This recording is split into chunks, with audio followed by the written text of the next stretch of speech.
I hit the wrong one.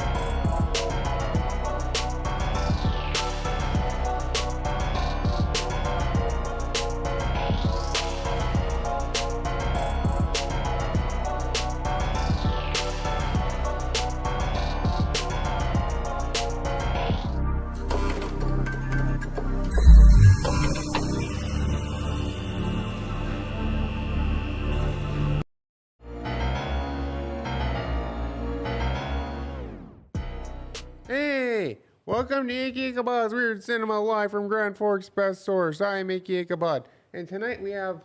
I was gonna keep this a secret, but we have another host on, that's gonna be joining us. He's a host of the Cinemanauts here in Grand Forks. It's a great club. They serve a lot. They show a lot of great movies, apparently. Yep. Yeah, my name's Darren, and I'm the founder of the Cinemanauts Film Club. And we have kind of a crowd sharing model that we use where if you join the club, we take turns showing certain films, whatever different club members want to do through a random selection. And then everyone kind of pools in together with 10 or 12 bucks, and we go rent out one of the local theaters here and put on a film. Is it Darwinistic? You said Explain natural that. selection. Oh, yeah. There you go. All right. Yeah. Well, we'll get back to you in a second here.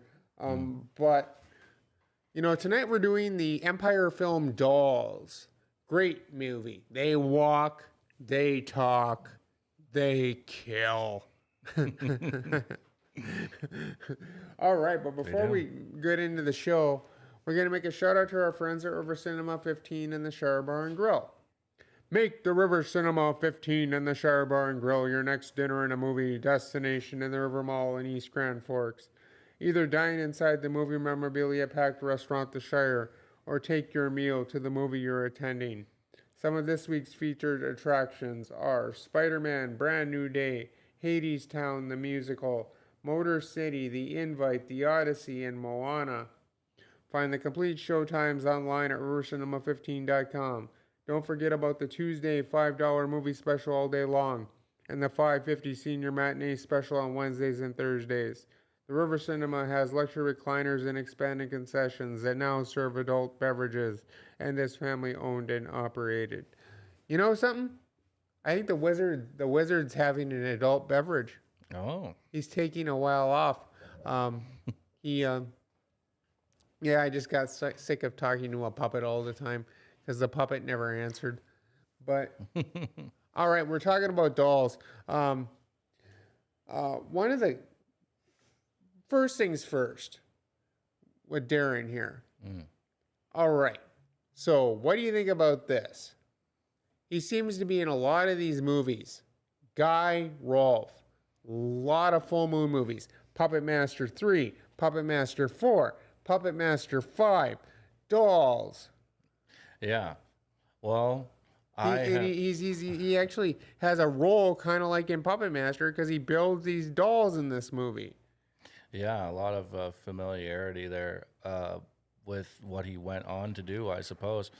But I'd say that he probably has my favorite performance in the film. His performance was good. Stephen Lee had a pretty good performance as Ralph, though everyone thinks he's gonna hurt the little girl, and he never does. But Judy Bauer, played by Carrie Lorraine, her father, Ian, played by Ian Patrick Williams, as David Bauer. Mm-hmm. He always thinks that this Ralph guy is trying to, be inappropriate with his daughter. Yeah, and I mean, judging by his behavior, I don't know if he's the best judge of character, right? No, 'Cause he he's isn't. he's kind of a bad guy. Well, we were talking about this a few days ago when we went and had coffee, Hmm. and we were talking about the teddy bear scene. Oh yeah. You know what that reminds me of? Mm. For those of you who have never seen the movie, the teddy bear scene, they throw the girl's teddy bear into the bushes. Yes. And anyways, as it goes, the teddy bear comes back big and giant and all evil and mean. You know Yeah. what that reminds me of? What's that? Demonic Toys. Another film that I need to watch. Have you ever seen it? Not yet, but I've been making my way through the Charles Band stuff. Well, if you want to see Demonic Toys is good. Doll Man versus Demonic Toys was good. But Demonic Toys 2 sucked. Oh, there you go. Well, I'll stay away from that one, but I'll definitely watch the first one. So what do you got to say about this movie, Darren? Well, so yeah, so I suggested that we cover this one when we were talking about collaborating, because I had bought this box set about Charles Band's former studio, the Empire. Yeah, Studios. and did I loan you a book on the history did. of Empire Studios? Yep, and then that's on my shelf, and I'm trying to read through that currently. That one is more about the birth of Full Moon.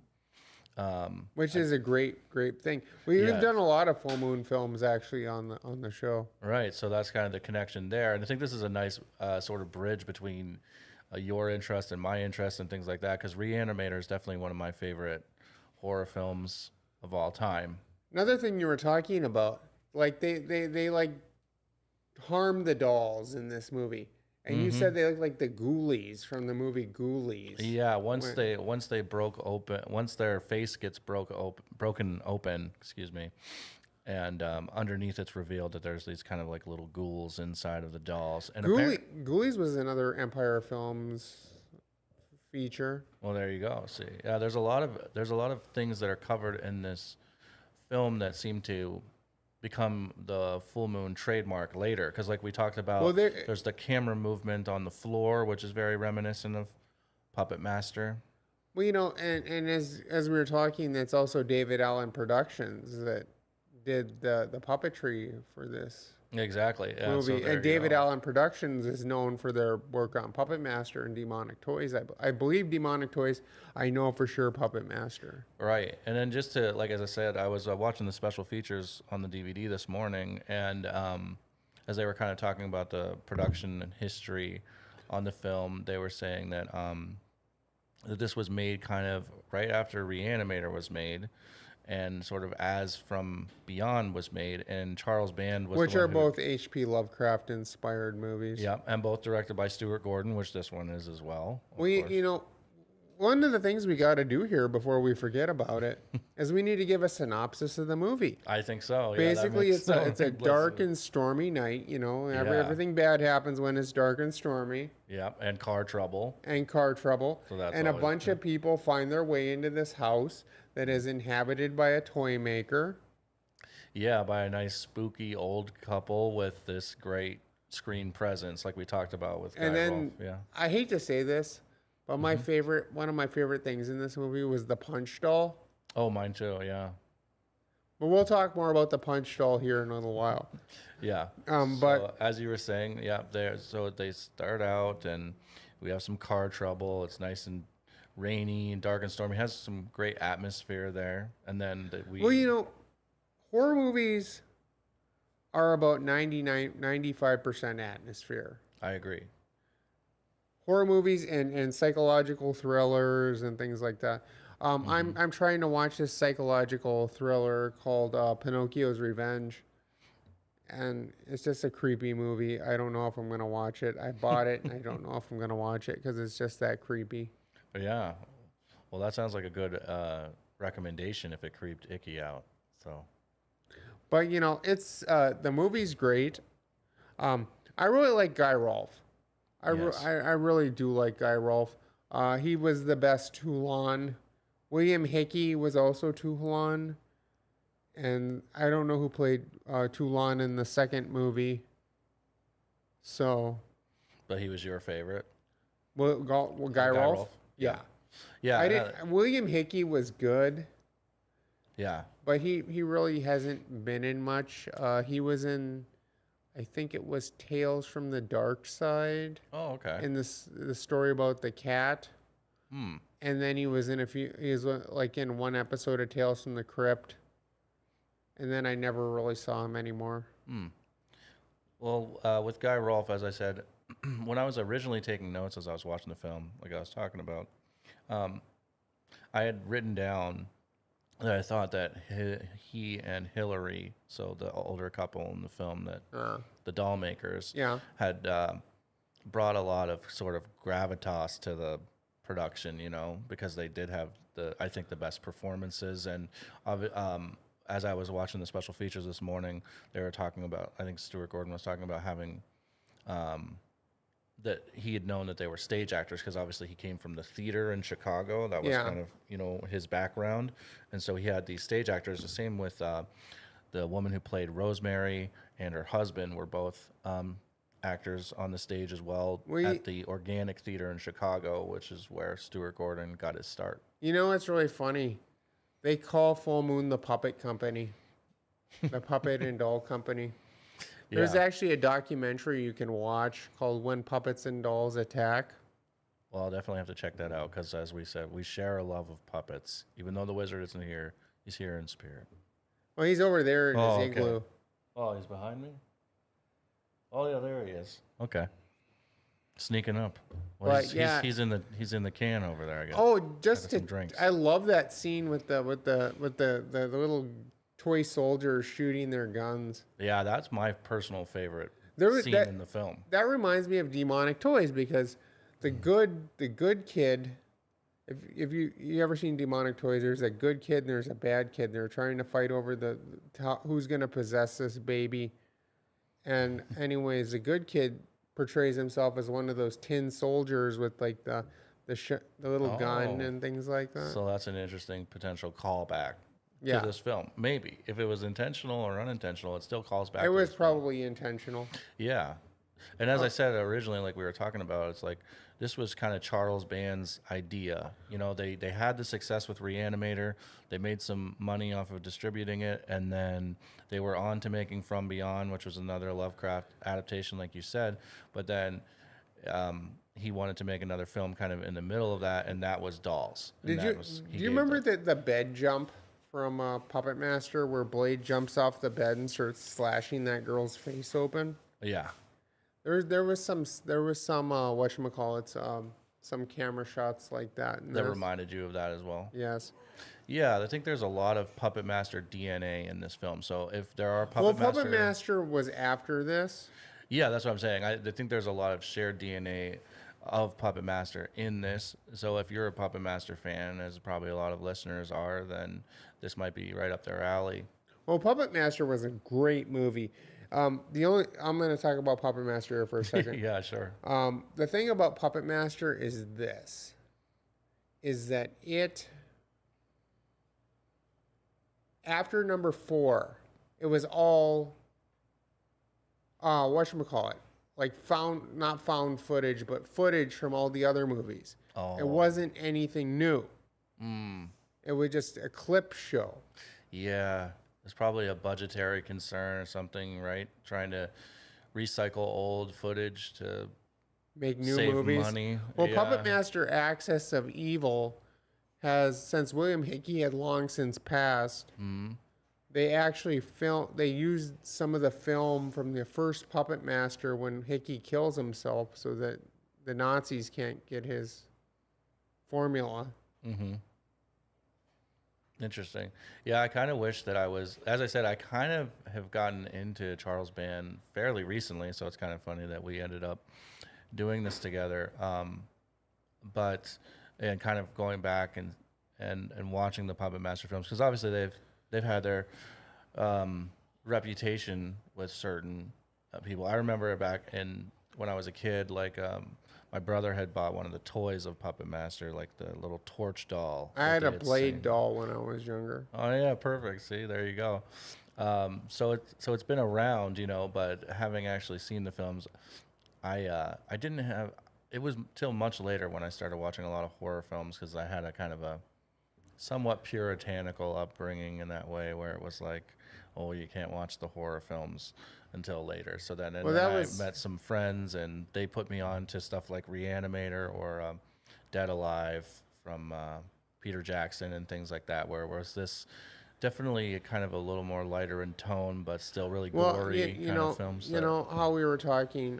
Who was the guy who made Frankenhooker? It's the guy who also made Basket Case, right? Yes. And Brain Damage. And for whatever reason, his name is, I'm blanking on his name right now. But yeah. So speaking of the club, we watched that for Halloween last year and had a great time watching Basket Case for the first time. We really fell in love with the brother in the basket. You know.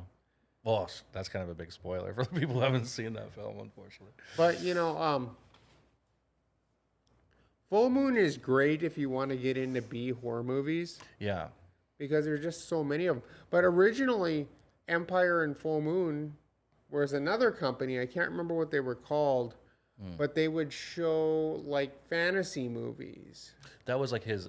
So he had Wizard Entertainment, I think it was what it was called. Yeah, I think you're right because and was that so that was like the fantasy offshoot of Charles Band. Yeah. And it was sort of like more directed at children sometimes, right?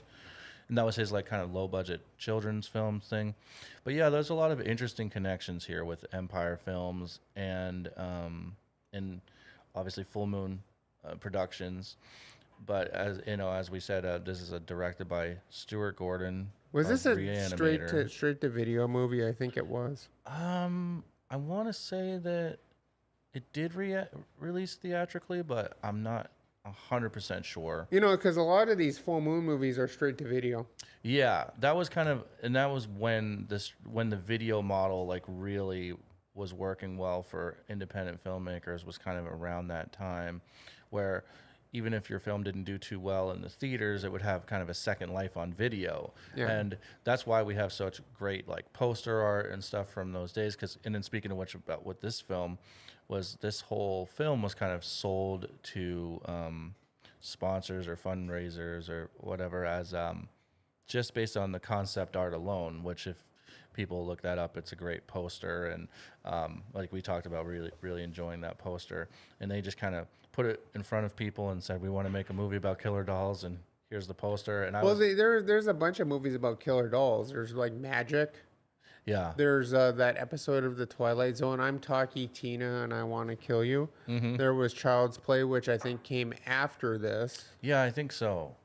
That's why I was trying to kind of put it in context of like when this film would have been released and what it may have inspired and stuff. Because as we talked about, the kind of the camera movement on the ground seems very inspired in Puppet who else Master, had really good also in Child's Play. Who had really good camera movement was Sam Raimi. Oh yeah, I agree. And Evil Dead, when they do that forced. Yeah, I love that. They actually had a guy with a camera on the front of him running through the woods, right? Yeah. And that's funny, but like that kind of visceral feeling you get when watching scenes like that. It seems to be specifically of this era when everything was done practically, and that's what's really interesting about this film too. We'll talk about a little bit. What's really funny is there's always in these films there's like some sort of punk rock thing going on.